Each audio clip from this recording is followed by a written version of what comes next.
Welcome to King Silk Art. This is truly some of the most spectacular art that man has to offer. What you're seeing is this is all silk embroidered, and it comes from a province in China called Suzhou. And this art has been being done for over 2,000 years. There are families that were put there by the emperor to embroider his robes.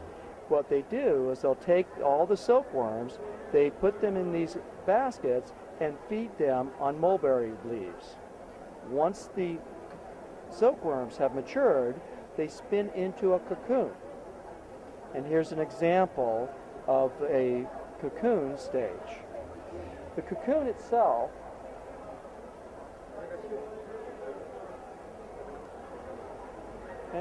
and what they do with this is they'll take a vegetable dye, permeate the silk with the dye. So what you're looking at is an organic to an organic. So the dye becomes a permanent fixture in the silk thread, and so it will never lose its color.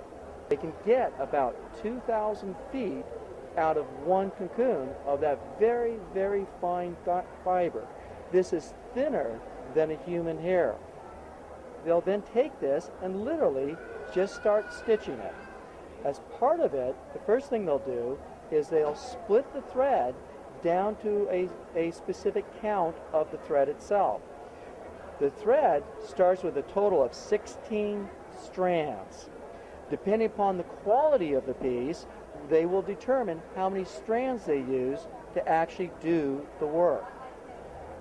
Something like this, like a tiger for example, these top quality pieces will take anywhere from months to years to complete.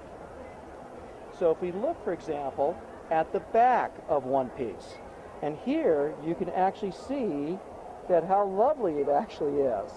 And if you were to rub your hands over it, you can actually feel the little knots.